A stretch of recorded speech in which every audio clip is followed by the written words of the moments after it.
अस्सलामुअलैकुम स्टूडेंट्स, मैं हूं आपका अज़हर सर। आप सबका स्वागत करता हूं हमारे अपने यूट्यूब चैनल आदर्श हिंदी में। तो बच्चों, आज हम कक्षा 7 से शाम एक किसान इस कविता का अध्ययन करेंगे। इस कविता के कवि का नाम है सर्वेश्वर दयाल सक्सेना।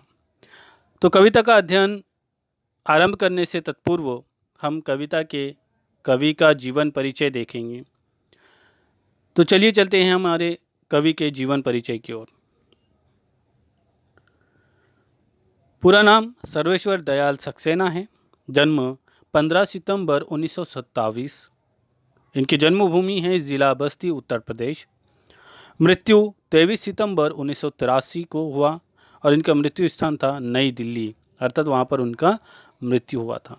तो चलिए चलते हैं कविता की ओर। आकाश का साफा बांधकर सूरज की चिलम खींचता बैठा है पहाड़, घुटनों पर पड़ी है नदी चादर सी, पास ही दहक रही है पलाश के जंगल की अंगीठी, अंधकार दूर पूर्व में सिमटा बैठा है भेड़ों के गले सा। तो स्टूडेंट्स, कठिन शब्द, इस अनुच्छेद के कठिन शब्द आपके समक्ष दिए गए हैं। इन्हें पढ़ें, इनके अर्थ को ग्रहण करें ताकि आपको ये समझने में आसानी हो। प्रसंग। प्रस्तुत पंक्तियाँ हमारी हिंदी पाठ्यपुस्तक वसंत भाग 2 में संकलित कवि सर्वेश्वर दयाल सक्सेना द्वारा रचित शाम एक किसान कविता से ली गई है। इसमें कवि ने किसान के रूप में जाड़े की शाम के प्राकृतिक सौंदर्य का वर्णन किया है, अर्थात सर्दी के शाम के वर्णन किया है। व्याख्या। कवि कहता है कि शाम के समय पहाड़ एक किसान की तरह बैठा दिखाई दे रहा है।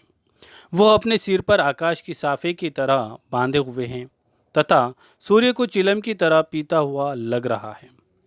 दूर नदी बहती हुई उसके घुटनों पर चादर के समान लग रही है। पास ही पलाश के जंगल है। इन पलाश के वृक्षों पर लगे लाल लाल फूल जलती हुई अंगीठी के समान लगते हैं। दूर पूर्व दिशा में अंधेरा भेड़ों के समूह अर्थात ग्रुप के समान दुबका अर्थात डरा हुआ बैठा है। अचानक बोला मोर, जैसे किसी ने आवाज़ दी, सुनते हो? चिलम औंधी, धुआं उठा, सूरज डूबा, अंधेरा छा गया। तो स्टूडेंट्स, इस अनुच्छेद में के भी कुछ कठिन शब्द आपके समक्ष दिए गए हैं।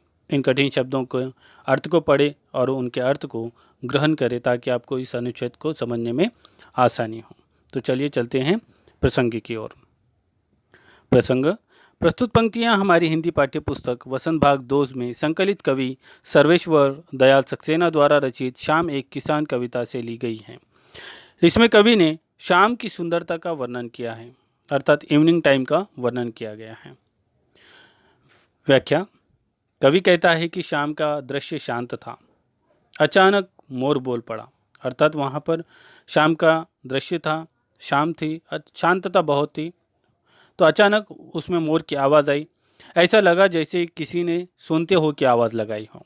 चिलम उल्टी हो गई, उसमें से धुआं उठा, पश्चिम दिशा में सूर्य डूब गया, चारों ओर अंधेरा छा गया।